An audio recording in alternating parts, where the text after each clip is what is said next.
speaker now is Professor John Moffat from the University of Waterloo, and he is talking on the isomerization of butene on metal oxygen cluster compounds. Thanks, George. I am pleased to be able to be present at this symposium in honor of Bob Eichens. But I wanted to say that I'm particularly pleased because not only is Bob a pioneering scientist, but he is also a fine gentleman, and that's a rather nice combination. What I thought I would talk about today is one of the solids that I find interesting, and I hope maybe after half an hour you may find it of some interest. And I find it interesting not only from the point of view of its surface and catalytic properties, but also from the point of view of its structural properties. And these are what I refer to as metal oxygen cluster compounds, and some people refer to them as heteropolyoxymetallates. The heteropolyoxymetallates can be made in a variety of forms, but I'm going to talk today only about those with Kagan structure. And those with Kagan structure are ionic solids with a large anion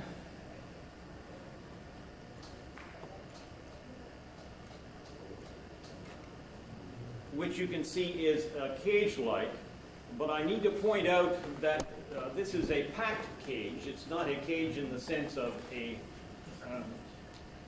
zeolite cage.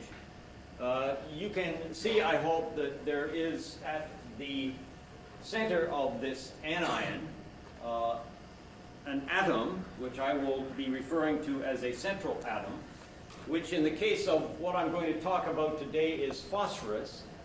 There are 4 oxygen atoms surrounding that central atom, and these are arranged tetrahedrally with respect to that central phosphorus atom. And then there are 12 octahedra surrounding that central tetrahedron and sharing oxygen atoms with that central tetrahedron. And at the approximate centers of each of those octahedra, we have what I will refer to here as a peripheral metal atom. In the case of the work I'm going to be talking about today, the peripheral metal atom is tungsten. I think you can probably see that because there are 12 octahedra surrounding that central tetrahedron, there will be 12 terminal oxygens, and for example, there is one of the terminal oxygens. In addition, there will be oxygens which bridge the peripheral metal atoms, and there will be oxygens which, of course, bridge the peripheral metal atoms and the central atom. So that's the anion of Kagan structure for the 12 tungstophosphoric acid, which is what I'm going to be referring to today. Now, Brown and company at Argonne have done some very nice X-ray diffraction and neutron diffraction studies, and they've shown that 12 tungstophosphoric acid is cubic. It has a PN3M structure, and here is a diagram from their work, and you can see that there are the 4 anions that I showed previously in a somewhat different representation, but nevertheless they are intended to be the same. The proton is here. There are places here, here, here, and here for 4 water molecules, and those 4 water molecules, as you probably can determine, are hydrogen bonded to that central proton, and then the 4 water molecules are in turn hydrogen bonded to the terminal oxygen atoms. So that is the cubic structure of 12 tungstophosphoric acid, an ionic solid. I should say parenthetically that it might look from the structure that I just showed you that the surface area of these materials should be high. It turns out that the surface area, the nitrogen BET surface area, 10 meters squared per gram for most of the parent acids, or I should say for those that we have studied so far. I thought it might be useful to show you the stoichiometry. Here is the central atom X. Here are the peripheral metal atoms, and of course the oxygens. And of course there are fewer oxygens than you would anticipate because of the sharing that I've already described. Now, I think one of the natural questions that one might ask is, well, with these very big anions, one might anticipate that they would not be very stable. And we've used photoacoustic FTIR to try to get some information about their stability. There are other techniques, obviously, that one could use to supplement this. There are, what I'll focus on are the bands in this region. There are 5 or 6 bands in that region, the region between about 800 and 1200, that are typical of the anion of the 12-tungstophosphoric acid. There are 2 bands which are particularly useful. There's a band that's at about 1080, and another band that's at about 800. The band at 1080 is attributed to the triply degenerate asymmetric stretch of that central tetrahedron. The band at approximately 800 can be attributed to the stretch of the tungsten terminal oxygen bond. And so those 2 bands together are very useful. You can see that the bands remain even up to 450 degrees centigrade, but you can see that the intensity has diminished somewhat as you get to 450 degrees. I'll not worry about the rest of the spectra there. You can see that there are some interesting features, however. Now, one of the properties of the metal oxygen cluster compounds that I think is interesting is illustrated in this slide. If you take the 12-tungstophosphoric acid, here's the stoichiometry, and you pre-treat it to 200 degrees centigrade, and then you expose it to aliquots of ammonia, gaseous ammonia. Let's just first of all look at what happens. You can see that you pick up about 0.6 molecules of ammonia per anion. Ku is Kagan unit. And if you expose it to some more, again, a small aliquot of ammonia, you get up to 1.28, and then up to 1.94, and then up to about 3. At the same time, you can see that the characteristic, or at least one of the characteristic bands of the ammonium ion is an increasing in intensity. Those 2 things then tell us that the gaseous ammonia is seeing the protons, and that's not particularly surprising. And in seeing the protons is forming the ammonium ion.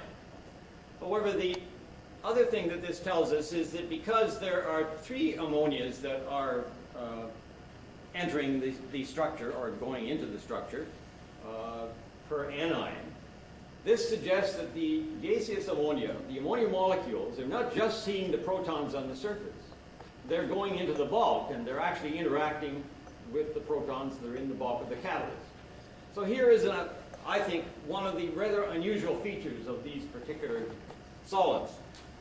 We also made the ammonium salt by precipitation from aqueous solution. And here is the PAS-FTIR spectra. And you can see that while that spectra is not quantitatively identical to the spectra here from gaseous ammonia, nevertheless, there is sufficient similarity to give one confidence that what I've just said is probably true. It's also interesting to look at the microcalorimetry, which one can do with gaseous ammonia. And to look at, I'm not going to spend a lot of time on this slide, but I wanted to point out that 2 things.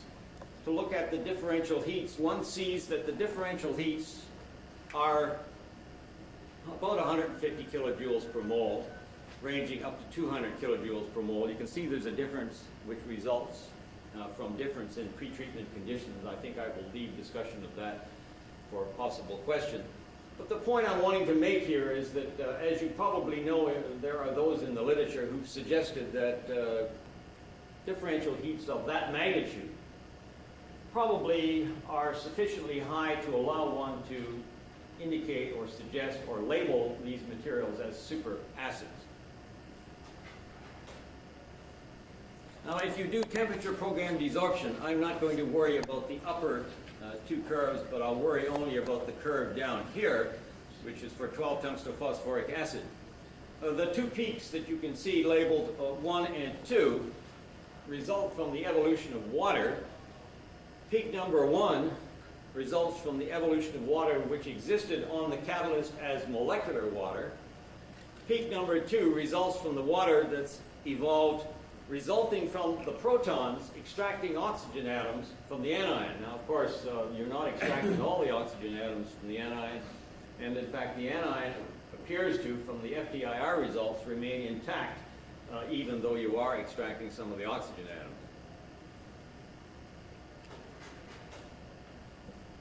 Now, one of the other interesting features, I think, of these catalysts is that if you take certain of the monovalent cations and you prepare a solution, an aqueous solution of, say, a monovalent cation such as the ammonium ion, by adding, for example, ammonium carbonate, then you introduce an aqueous solution of the parent acid, the 12-tungsten-phosphoric acid, one gets a precipitate. And of course that precipitate, perhaps I shouldn't say of course, but that precipitate is ammonium phosphate. It is ammonium phosphate, of course, which is derived from the parent acid, and therefore it is ammonium 12-tungsto-phosphate, a salt of the metal oxygen cluster compound. That's not particularly surprising. But when you do nitrogen adsorption isotherms and analyze these, you find out that in fact one has introduced a porous structure. And unfortunately, at least on the basis of the nitrogen adsorption isotherms and the analysis, unfortunately, as you can see, the pore structure is not uniform. The pores appear to have a range of sizes which I guess are about, in this case, 9 plus or minus 1 angstroms.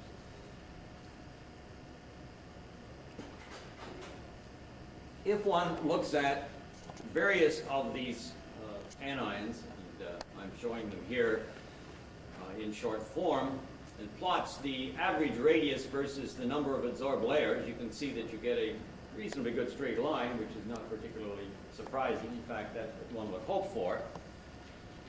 And that slope has a value of about 3.5 angstroms, which is approximately the radius of nitrogen. Again, that gives one some confidence that the method of analysis of the nitrogen adsorption and desorption isotherms is reasonably valid.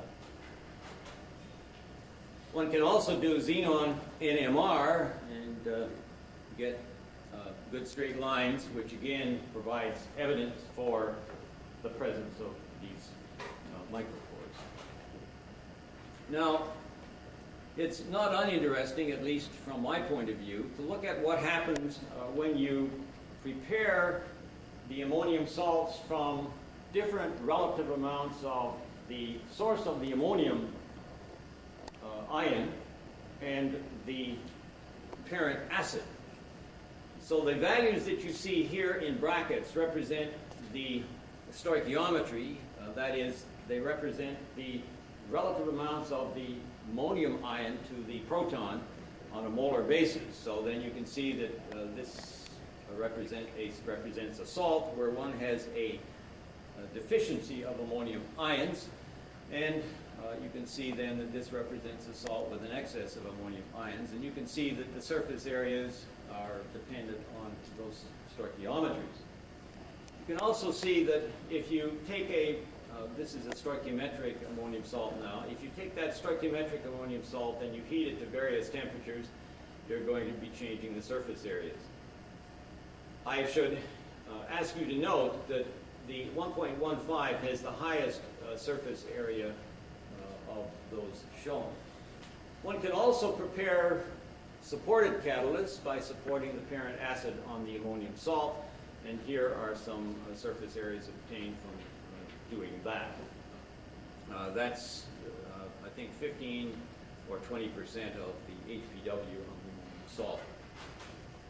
Now, the other feature which one should point out here can be obtained by analysis of the photoacoustic data, and I realize it's very difficult, if not impossible, for those at the back to see this, but let me just simply say that I want to focus only on that particular result, and that shows that there are residual protons that are present in the ammonium salts of the 12-tungsto-phosphoric acid, even though in the preparation one used stoichiometric amounts of the material.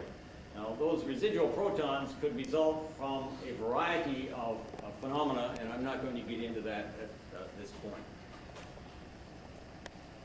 I wanted to show you that there is an effect of the source of the ammonium ion in the preparation of the ammonium salts.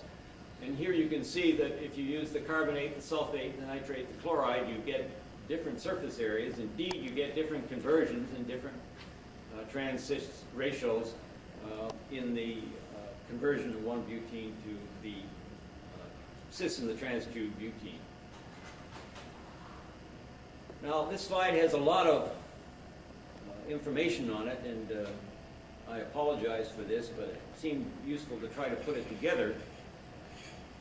The first point that I want to emphasize is that here is the parent acid. You can see, and we're plotting from 0 to about 5.5 hours. You can see that the parent acid, when exposed to a flow of 1-butene in helium, deactivates very rapidly. You can see that the deactivation rate of the ammonium salt is a function of the stoichiometry of the ammonium salt, at least the preparative stoichiometry. And I would point out that here is HPW supported on silica, and here is HPW supported on the ammonium salt, the 20% loading.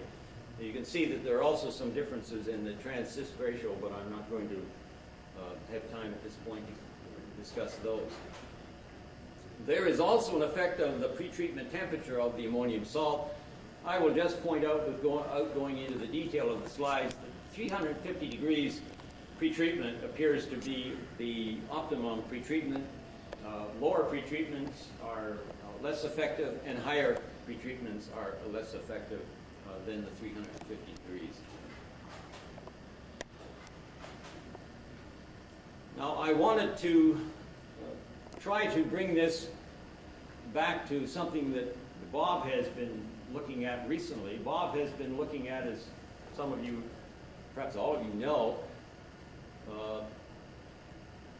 the coke formation on alumina and HY zeolites. It's, I think, rather interesting that, as Keith pointed out, well, I guess John Perry pointed out as well, Bob's first paper came out in 1954, and here we are 40 years later, and Bob is still publishing. I think that's rather unusual.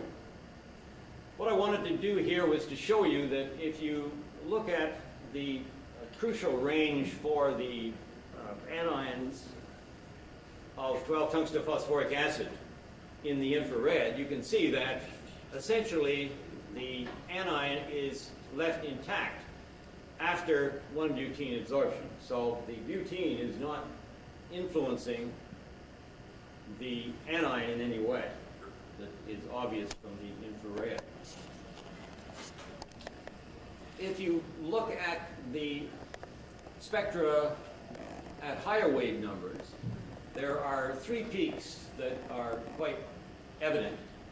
And those peaks are due to primarily CH2, CH3 stretching and deformation. The interesting thing is that as you expose to the butene, and this is a static exposure, over a period of time the peaks intensify, but then when you evacuate at 300 degrees for 30 minutes, they essentially disappear. And therefore, it appears that those species are not the species that are responsible for the deactivation of the catalyst in the presence of butene. There are other peaks in a lower wave number region. Specifically, we've noted here the 1464 and the 1590. Bob, in his interesting work, pointed out that there are 2 peaks around 1460 and around 1580, which he, I think, quite unambiguously demonstrated were due to carboxylate. And, as he pointed out quite carefully in his publications, he is not suggesting that the coke is all carboxylate, but nevertheless he's suggesting that an appreciable amount of that coke contains carboxylate. So one of the things that, and you can see that in this work, what happens is that as you increase the exposure time, and then eventually evacuate. We're losing the 1464 band on evacuation, but we're retaining the 1590. And therefore, I think we would have to say that it appears to be unlikely that we're forming carboxylate in the coke, which undoubtedly is being formed on these catalysts. If you look at the absorbance versus exposure time for some of the bands that I pointed out, this basically summarizes what you just saw. You can see once again that the three bands in the 28 to 3000 region all essentially go to zero after evacuation, but the 1597 does not, and therefore we would have to argue that probably the coke that we're forming with these catalysts is at least approximately similar to the conventional coke that people observe with other catalysts. The weight increase that one can measure versus exposure time, these results are not particularly surprising, I suppose. On HPW, you can see that there's a substantial increase in the weight, whereas with the HPW supported on the ammonium salt or the HPW supported on the SiO2, the weight increase with exposure time is significantly less. And that's what one would expect in view of the deactivation results. Well, I want to say that I hope that I have shown you some of what I think are fascinating features of these particular solids. There are obviously some difficulties in terms of interpreting some of these results. In terms of the butene, I think that there are probably 2 or 3 factors that are involved. The HPW, as I showed you, is capable of taking in polar molecules. I didn't show you, and I didn't say, that it's not capable of taking in nonpolar molecules. Therefore, what may well be happening is that the 1-butene is at least partially entering that catalyst with the polar end penetrating into the bulk. And that may ultimately be leading to an enhanced deactivation that we saw. The other aspect of this, of course, is that, as I showed you, there are residual protons in these ammonium salts. The acid strength distribution of those Bronsted acid sites or protons obviously is different from that in the parent acid. This is undoubtedly having an influence on the activation or deactivation of these catalysts. The other factor, of course, is the difference in surface area and the differences in pore structure. Well, thank you very much for your attention.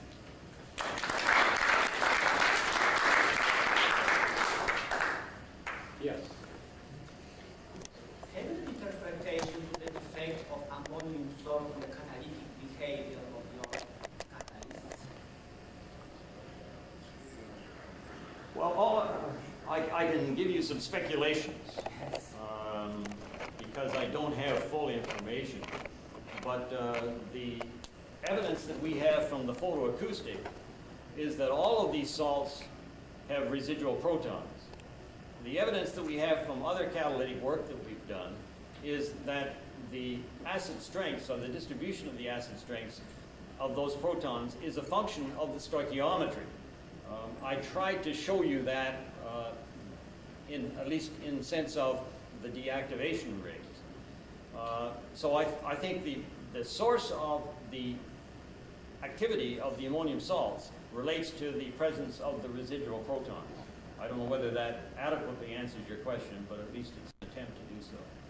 And another question, if you try to do quantitative IR studies, it may be interesting to calculate the number of protons and you compare with the theoretical amount. Yes, that was... Maybe I missed it. It was on the slide where the printing was very, very small, and I apologize. Now, what we did was to send out samples for analyses and then compare that with the results from the photoacoustic infrared, and we got reasonably good agreement. So yes, we did. Are your pores accessible to pyridine? Yes. Well, they should be. So it may be another interesting piece of work to work with pyridine. Yes. Well, I should say this. Sorry, Mr. Chairman, but I should say this, that I didn't show the PAS for pyridine going on the parent acid. And pyridine does indeed, as ammonia does, see the protons not only in the surface of the acid, but also in the bulk. And so pyridine does penetrate into the bulk. There are some complications with that, but maybe you and I should discuss those privately. It makes, for example, very interesting to compare the amount of protons found seen by ammonia and seen by pyridine, and to discuss the allocation of them. The interesting subject of the comparison. Okay, we'll have Bob and then Keith. Well, we agree that the Coke usage is just the old-fashioned Conventional Coke, yes. Coke. Yes. Yes, I wish I could say it wasn't old-fashioned. The carboxylate comes on aluminum, Yes. and it appears to be predominantly due to basic hydroxyls on alumina. So unless you have that pair, I don't think you're going to get carboxylate. Well, I had rather hoped we might see the carboxylate to some extent, which might indicate that in fact we did have some basic sites. Because we have tried to look for basic sites, but as we both know, using something like CO2 to try to find basic sites is very difficult. And there are those people who think that perhaps there should be some basic sites on these materials. Yeah, Keith. You confused me a little bit with your remark about distribution of acid sites, distribution of strengths. You have here a Kagan structure in which presumably all of the terminal groups on the outside are the same, okay? And all should be chemically identical, right? And you show ammonia absorb, the heats of absorption, there's no change with coverage. What do you mean by distribution of acidity? Well, if you look at and I didn't talk about this, Keith, I wish you realize it. If you look at the two curves that exist in the microcalorimetric plot, the differential heat, you can see that there's a difference depending on the pretreatment. And so that one interpretation of that could be that it's the waters that are present, and the waters are influencing, perturbing, maybe an inductive effect on the protons to influence their acidity. And so we are arguing that the ammonium ion can, in the same way as the water, influence the acid strength of the protons. It's a little remarkable, to me anyway, that a structure like this would be so highly acidic. Ordinarily, we don't think of tungsten as being a strong acid, do we? I agree. Yes. Following up on that, you suggest that you have not only acidity, but very strong acidity. Have you tried other test reactions, such as butane isomerization?